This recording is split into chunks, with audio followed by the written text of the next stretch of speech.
Bonjour, merci de me renouveler votre confiance.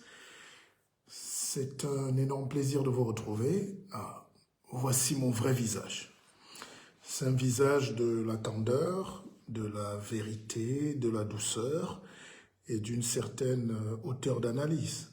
Voilà, donc, et je suis là pour répondre évidemment à toutes vos questions.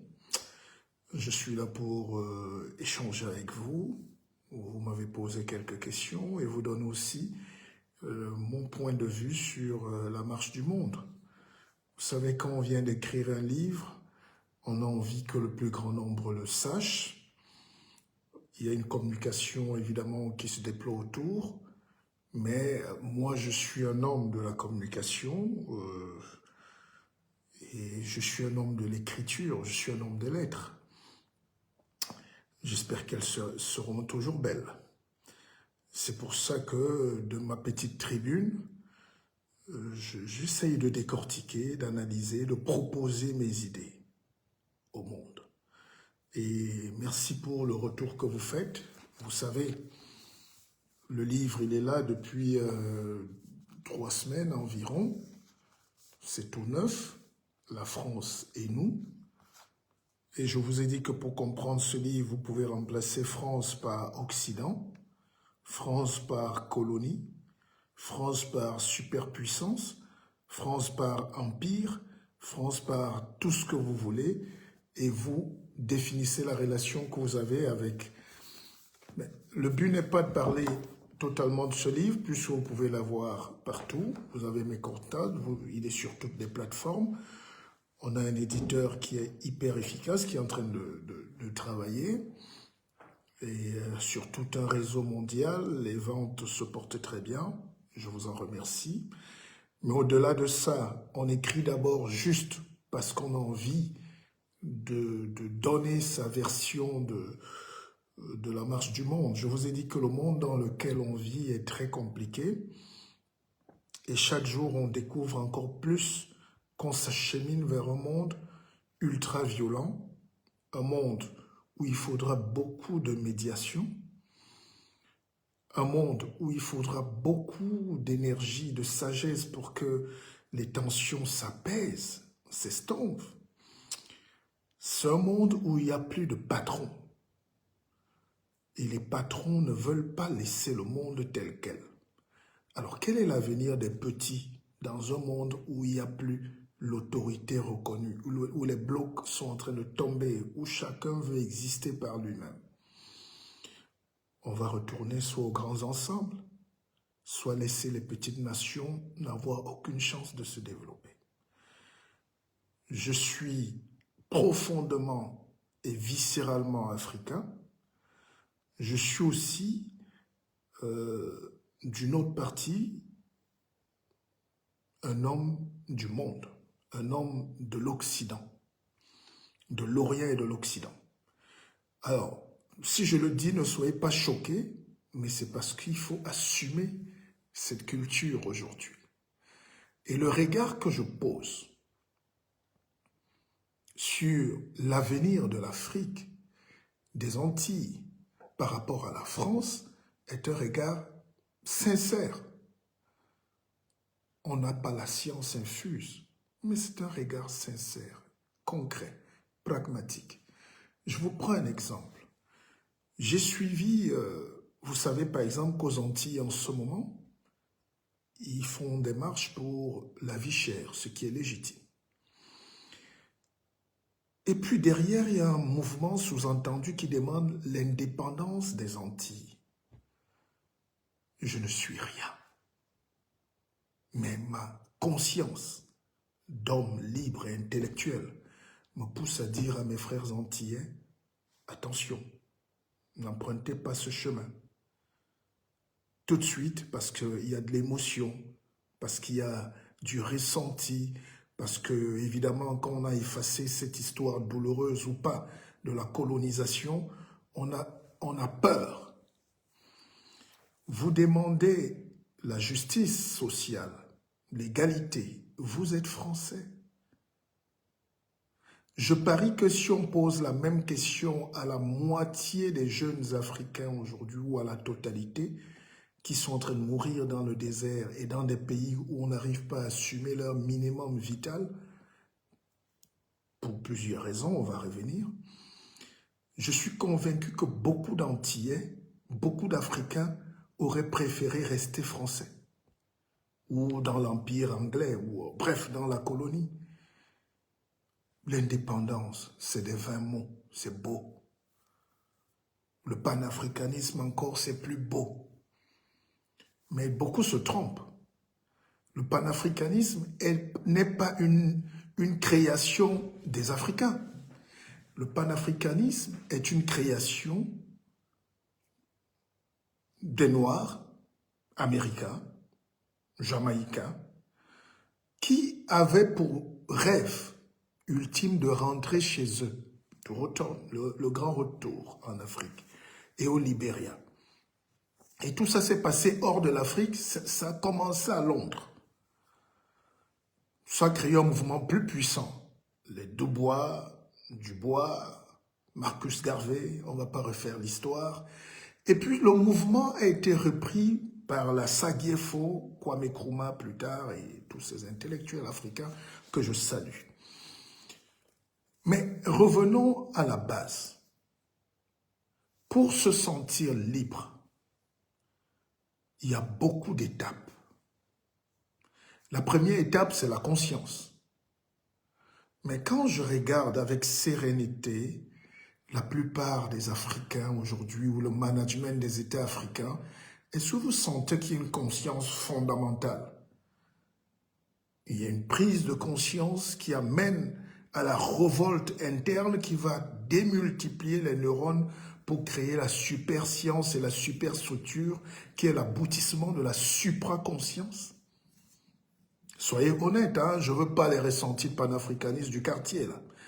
Est-ce qu'un pays africain aujourd'hui a tous les moyens de pouvoir vivre comme un État autonome, garantir le minimum vital à son peuple, sans l'appui de l'Union européenne, sans l'aide massive de l'Ukraine pour le blé, sans le riz qui vient de Malaisie, sans les patates qui viennent d'Ukraine, sans les motos qui viennent de Chine, sans les babouches qui viennent de Malaisie? Répondez à cette question et franchement, quel est l'État africain aujourd'hui qui est structuré, du moins dans l'espace francophone? Mais je parle à toute l'Afrique parce que mes lives sont traduits en anglais, en tout ce que vous voulez, en chinois. Donc, répondez à cette question et puis on va revenir discuter. Je veux bien. Alors, je disais donc à mes frères antillais, parce que je suis antillais, et c'est pour ça que je suis un homme entier. Je disais à mes frères africains, je ne suis pas l'émissaire de quelqu'un. Je suis un intellectuel de son temps. C'est pour ça que je redis, j'ai écrit ce livre, La France et vous. Analysez vraiment la situation sans battement de cœur, sans excitation. Déjà, en Guadeloupe, en Martinique, en Guyane, ils se battent pour la vie chère. Et qu'est-ce qu'ils demandent? Que les prix qui sont appliqués en métropole devraient être appliqués en Martinique, même pour les petites choses. Ils ont raison, c'est le pouvoir d'achat. Ça veut dire que sur place, depuis 100 ans, depuis qu'ils sont pleinement français et plus, ils n'arrivent pas à trouver un modèle économique sur place qui leur permet de parler d'autonomie. Les œufs, même le lait, doit prendre le bateau.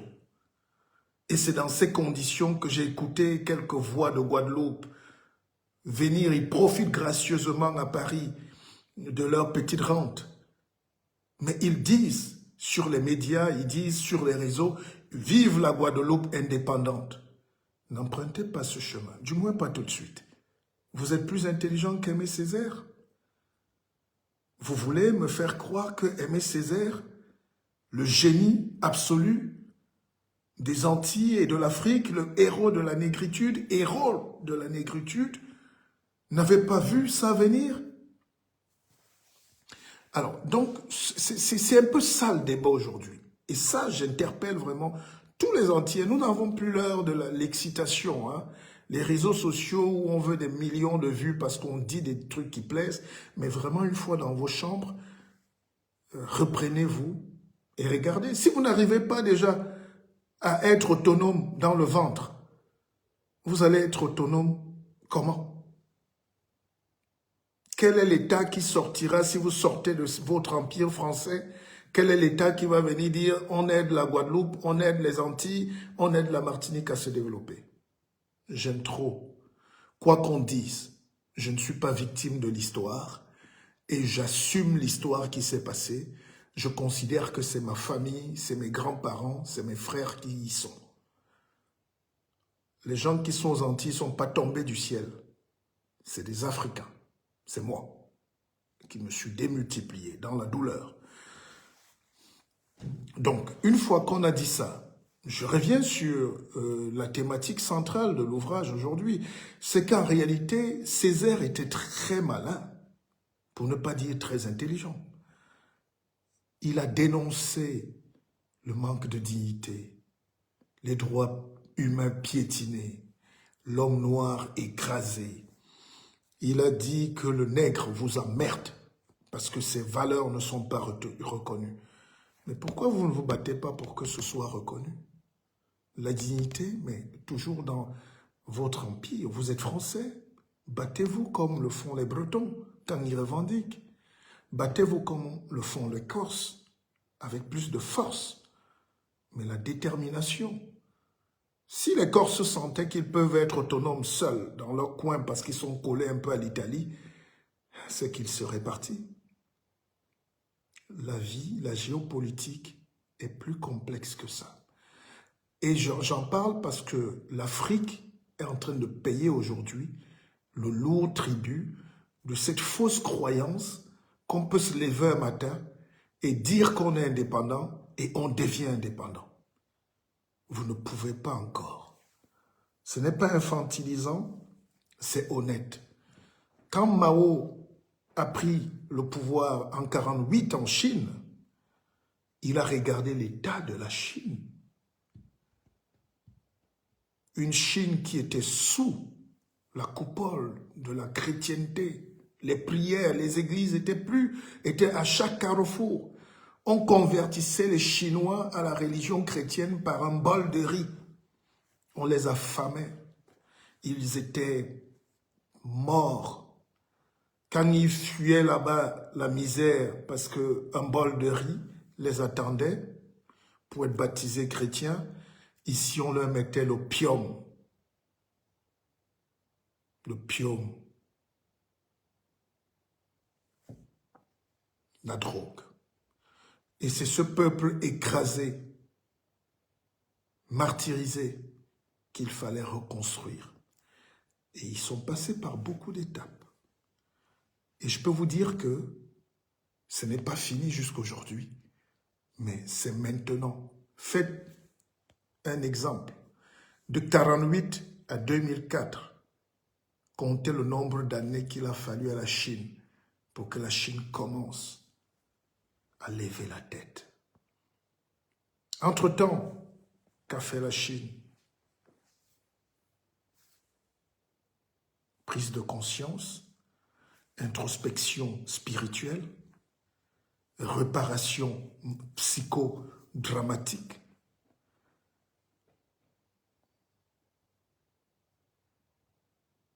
S'arrimer à toutes les autres nations fortes, faire les morts, le temps de la science. Et quand la Chine a commencé à pouvoir comprendre la mystique qu'il y a à monter une usine, à former ses savants, à envoyer ses élites,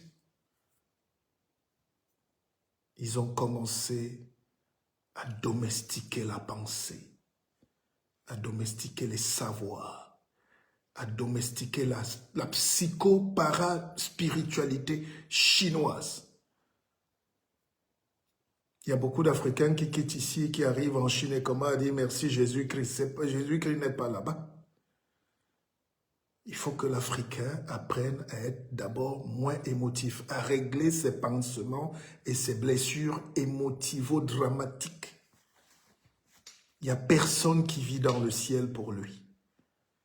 Il y a un récit qui a été historico-colonial, esclavagisant. Maintenant, quand on est autonome, on n'a besoin de personne. La plupart, c'est choquant, la plupart d'Africains se comportent encore comme des bébés. Ils sont dans des prières. Ils ont un rapport au sacré, mais qui ne leur appartient pas, en détruisant leurs propres valeurs. Pour que la Chine soit là, la Chine est elle-même. Mais ça ne veut pas dire qu'elle est fermée. La Chine n'est pas fermée. Elle a appelé le monde entier venir. Et pour appeler le monde entier chez toi, il faut beaucoup de qualités. Parmi ces qualités, il y a l'humilité. Il y a l'acceptation de la domination soudaine, pas pérenne des autres.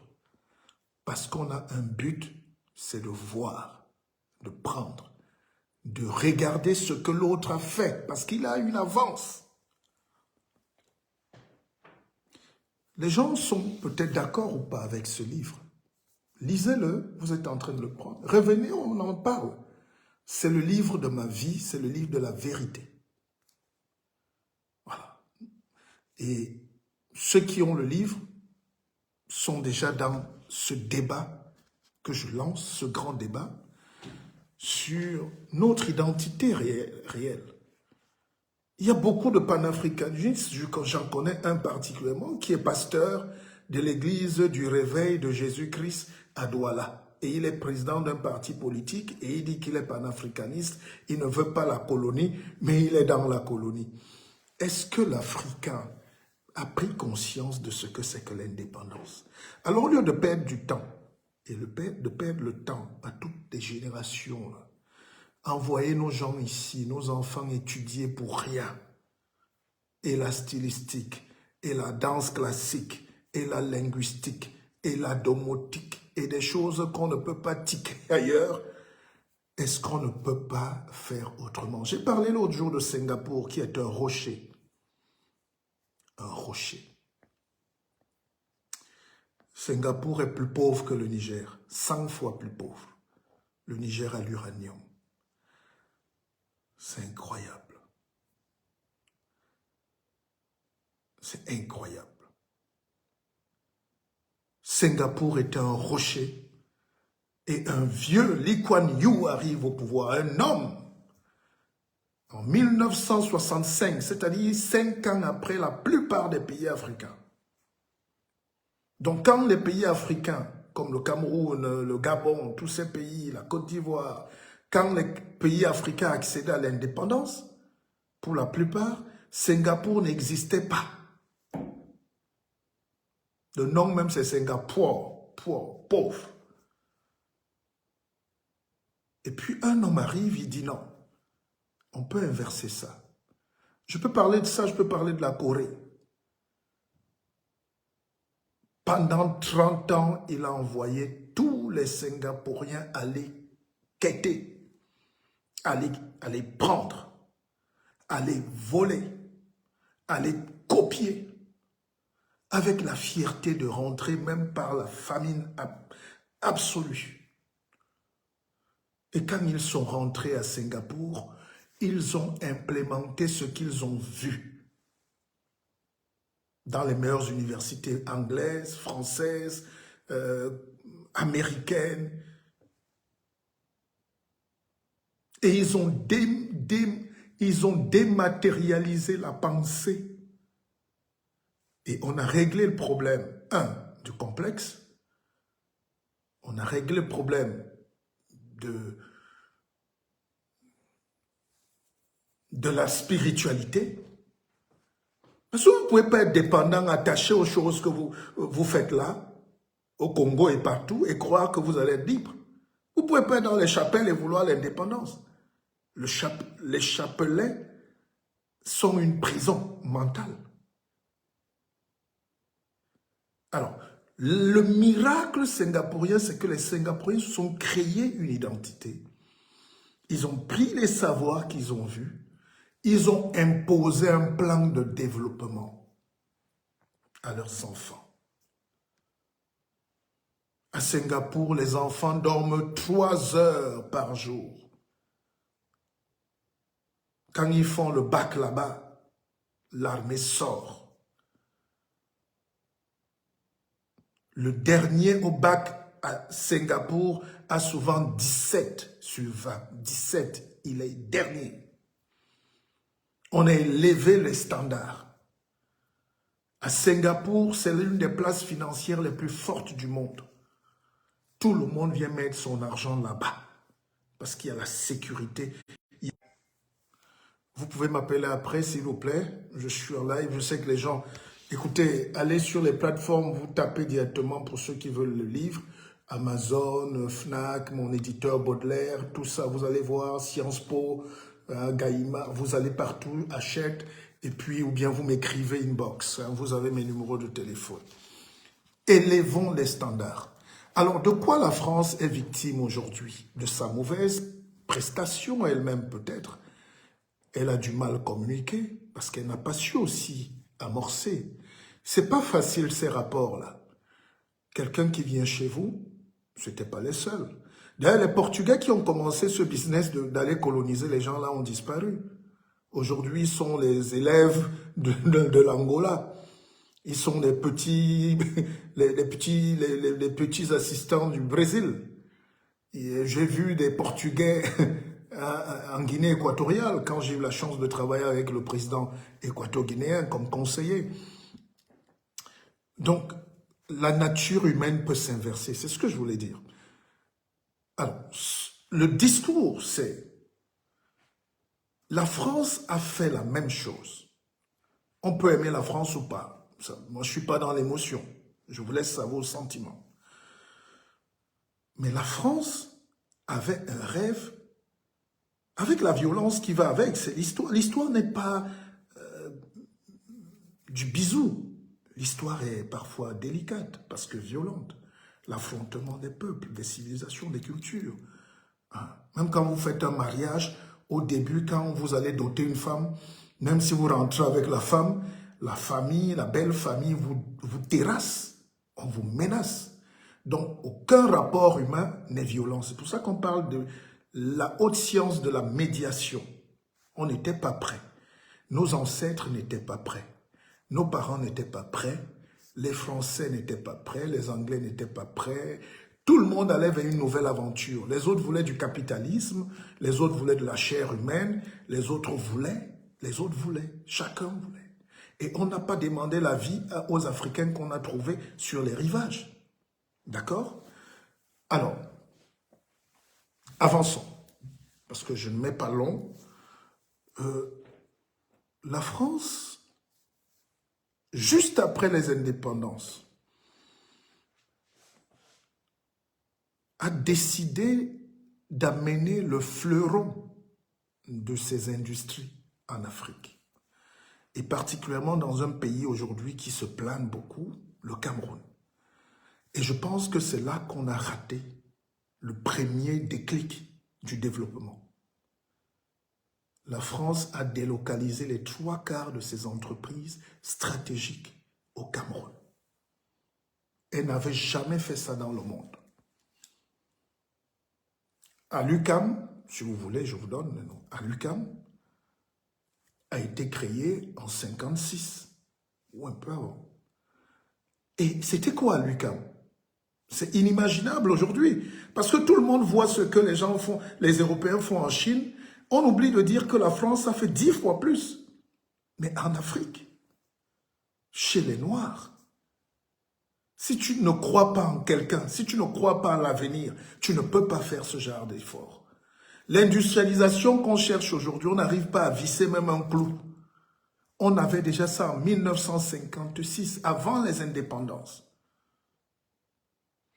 À l'UQAM était la première grosse industrie en Afrique. Je n'ai pas dit en Afrique noire, je dis en Afrique. Et c'est Péchiné qui était le numéro 1 mondial de l'aluminium, qui a décidé d'aller s'installer, de faire sa plus grande base mondiale.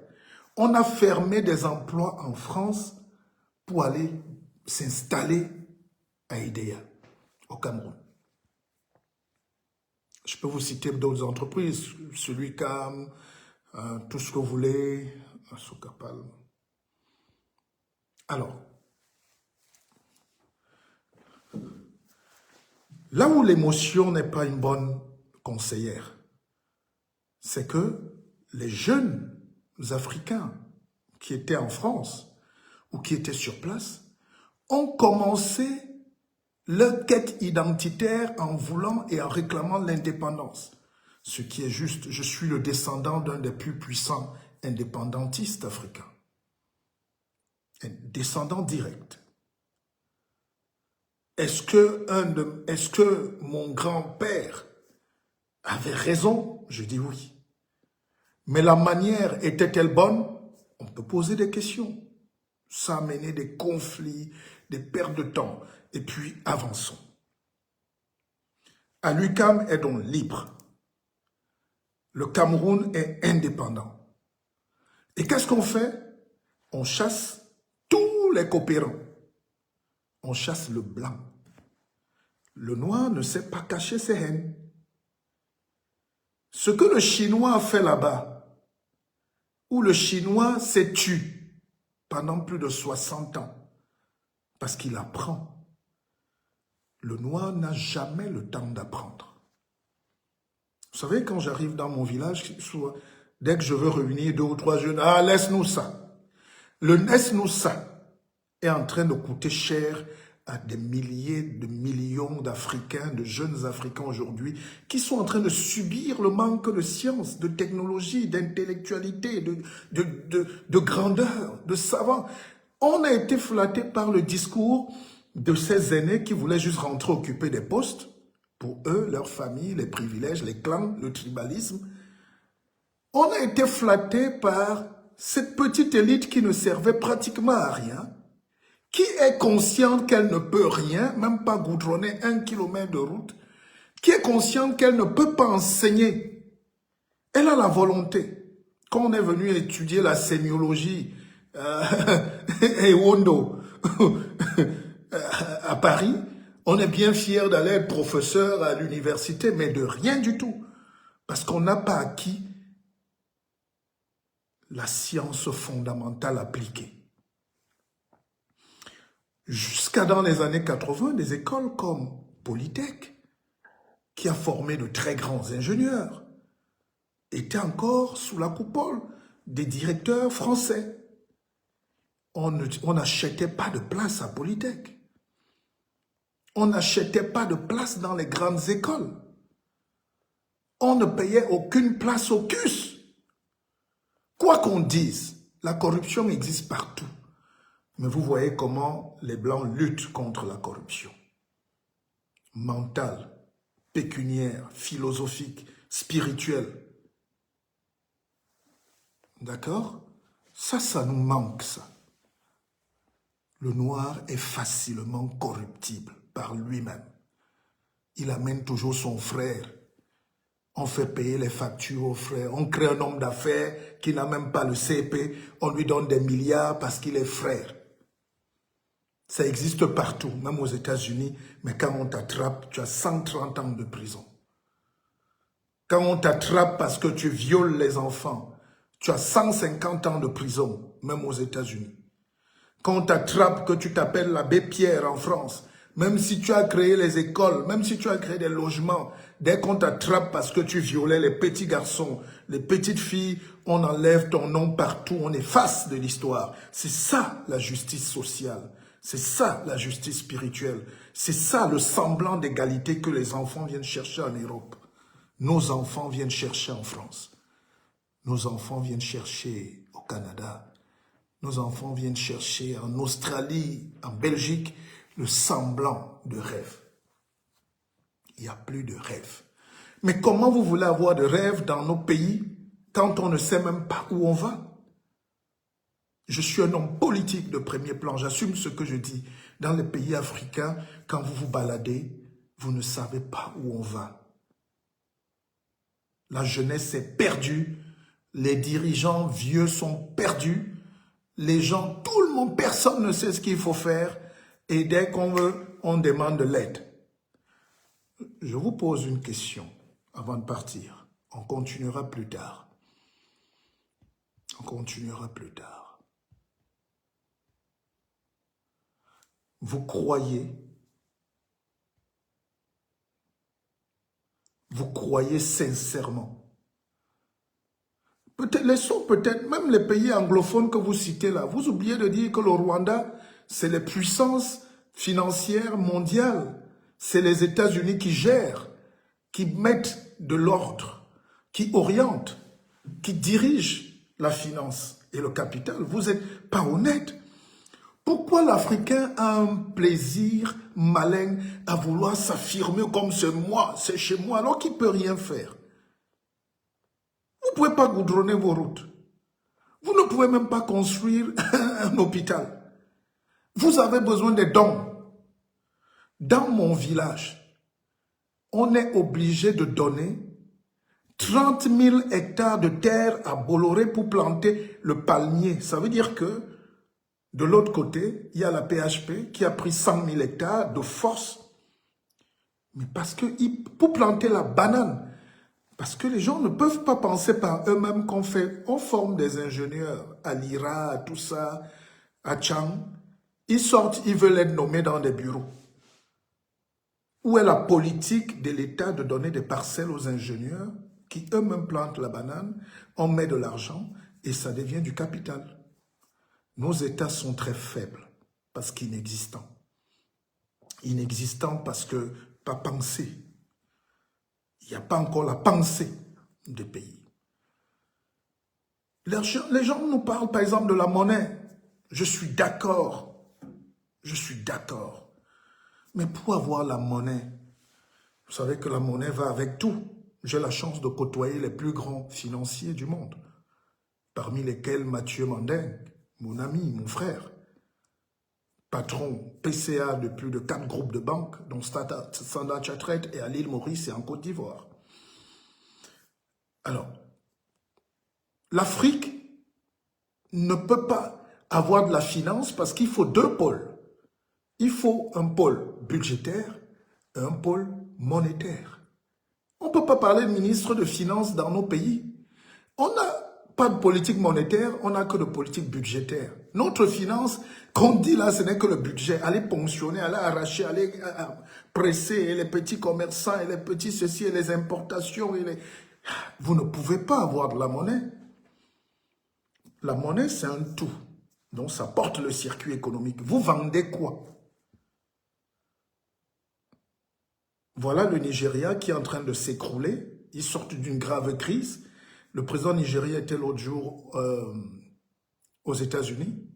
En 10 minutes, les Nigériens ont levé 10 millions de dollars pour lui, pour aider le Nigeria. Parce que le Nigeria, ils ne produisent rien. Alors que c'est la superpuissance africaine.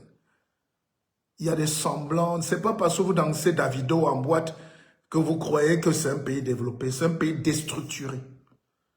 Aliko Dangote est en train de monter la première raffinerie. Il commence à se battre pour chercher quelque chose, mais c'est un long processus. Si vous n'avez rien à vendre, quand vous mettez le dollar ou le Umyobe, vous ne pouvez rien faire de ça parce que vous n'avez rien à vendre. Vous avez tout à importer. Le CFA même, et c'est là où je rejoins souvent le président Ouattara, même si beaucoup ne comprennent pas, on ne fait pas la politique pour le populisme. Hein. Peut-être c'est encore la meilleure solution. Ça ne veut pas dire qu'il ne faut pas penser. Développez donc votre tissu économique. Développez vos petites industries. J'ai eu la chance d'aller en Inde et j'ai compris comment, déjà le microcrédit avec Younous, certains disent que ce n'est pas lui qui a créé, ce n'est pas un débat ici, mais en Inde, tous les Indiens se sont spécialisés sur l'ordinateur. Ils sont devenus ingénieurs dans les villages. Tu entres dans un village comme l'Urbajek, ou l'Orbatindi, tu trouves 1000 ingénieurs assis au sol, en train de rafistoler leurs petits ordinateurs. Quand tu sais rafistoler l'ordinateur, tu as la lumière. Quand tu sais connecter un ordinateur, tu as l'eau, tu as l'agriculture. Et c'est comme ça que les villages indiens ont commencé par l'ordinateur. On n'a pas besoin. Dieu aime tellement l'Afrique qu'il est même fâché. Il nous tourne le dos. Et la seule manière de s'en sortir, c'est de se taire. Aller embrasser un pays qui sait le faire. Et vous renégocier les conditions de se remettre ensemble. Une Afrique isolée, une Afrique de la guerre. Et voilà ce qui est magique en Afrique. Vous avez des pays comme le Niger, le Mali, tout ça, des grands pays. Mais sincèrement, vous ne voyez pas que si ces gens-là s'associent et travaillent, mais avec les autres, ils vont gagner 50 ans. Pourquoi perdre le temps? Pourquoi perdre 50 ans? Parce qu'on est révolutionnaire. Vous avez suivi les Chinois faire la guerre? Les Chinois ont fait la guerre à la France? À l'Allemagne? Alors, les intellectuels africains ont peur de porter ce discours. Parce qu'il faut être calé, hein, intellectuellement. Moi, j'ai des arguments. D'ailleurs, je reviens. Je vous dis, prenez ce livre. On a tout le temps d'en débattre. C'est une thèse forte et violente. On ne doit pas avoir peur d'affronter l'avenir. Ne vivons plus de peur. Pourquoi vos enfants sont cachés en Belgique? Pourquoi vos enfants sont cachés au Canada, cachés en France? Mais vous tenez un double discours, on n'aime pas. Quelle est la famille africaine aujourd'hui qui n'a pas un parent en Europe?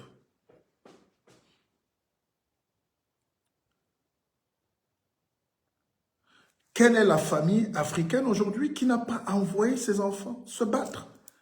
On envoie les enfants se battre, donc mourir même au désert s'ils peuvent, à condition qu'ils envoient l'argent. Parce que sur place, vivre est impossible.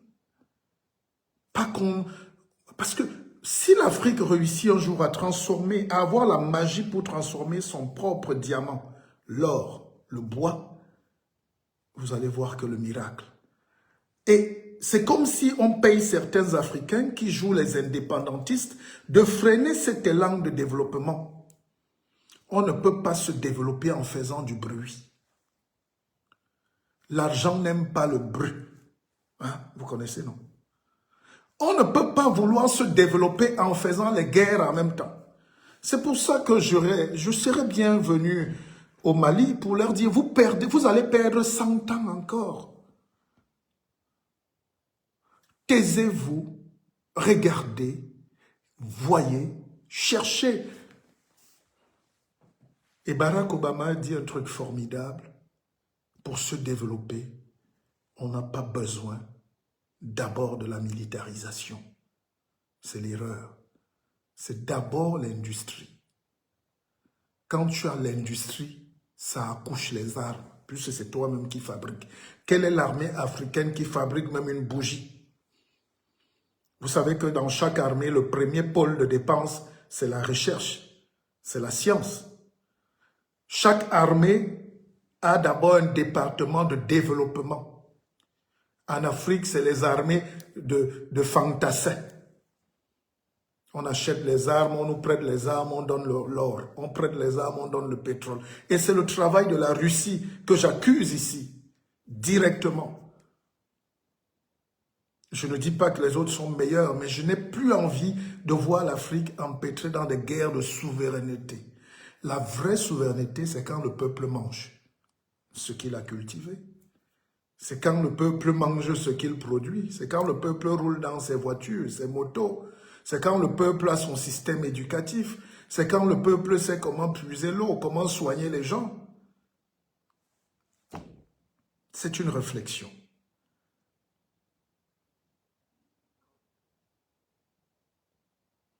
C'est une réflexion profonde. Et je suis profondément déçu de la tournure. Parce que Quand on regarde la tournure que prennent les événements, c'est le désespoir total en Afrique. Les gens ne sont pas honnêtes avec vous. Vos dirigeants même ne sont pas honnêtes, mais ils savent qu'ils ne peuvent rien faire. Ne voyez pas les ministres essayer de venir nous imiter en mettant de belles vestes à Paris. Ils ne valent rien du tout. Les chefs d'État non plus. Parce qu'ils ne peuvent pas, ils ne savent pas. Ils veulent peut-être, mais ils ne savent pas. Ils ne savent pas. J'ai beaucoup de respect pour des pays comme la Côte d'Ivoire. Et j'ai posé une question hier. Vous pouvez comparer la Côte d'Ivoire d'Houphouët-Boigny, de Ouattara aujourd'hui, avec la Guinée de Sékou Touré, le non à De Gaulle, juste parce qu'on a dit non. Et après, what? C'est quoi la fierté? Dis non. Mais vous savez que j'ai des enfants aussi. Mes fils aujourd'hui me disent non. Pour tout. Et après, ils reviennent, ils sentent ils ne savent rien. La guerre avec, pas le père, mais la guerre avec celui qui a, est une guerre inutile. Il faut se battre pour acquérir la mystique, la spiritualité, le savoir, la supraconscience et puis l'esprit. D'accord? On n'arrive pas. Ce message est valable pour les Antilles, peuple antillais, peuple africain, noir du monde entier. Prenez le temps d'apprendre. Je vais sortir de là par un truc plus léger. Regardez ce que fait P. Diddy. Vous entassez des milliards du showbiz, le hip-hop et des crimes cachés. Vous n'investissez pas là où il faut. Vous n'aidez même pas votre pays d'arrière, l'Afrique. Vous voyez un juif milliardaire dans n'importe quelle partie du monde qui n'aide pas un peu Israël.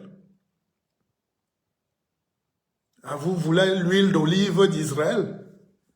Qui cultive l'huile d'olive là-bas? Alors, donc, il faut que l'Africain sache que partout où il est un ambassadeur pour son continent. Partout où les Noirs sont, il faut qu'il pense à aider. Comment faire pour envoyer un bic, un stylo bic à un enfant en Haïti?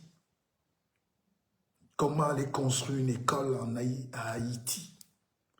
Comment développer une usine aux Antilles? Comment ouvrir des universités de qualité en Guyane? Vous n'allez pas vous lever. Regardez ce que les Kanaks ont fait. La Nouvelle-Calédonie, on veut l'indépendance. Quand on arrive, on trouve les Noirs avec les barbes qui vivent dans les montagnes, ils mangent leur taro, ils disent qu'ils sont autonomes. Mais vous pouvez construire un pays, mes chers frères Kanaks? Vous voulez construire quel pays? De cocotiers, de taro?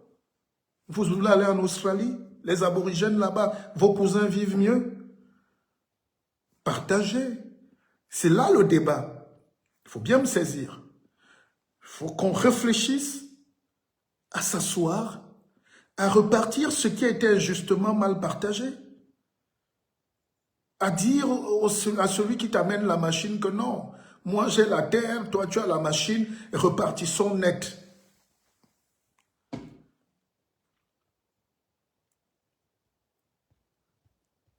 L'Africain est un grand commercial pour les usines du monde entier, même quand il est riche.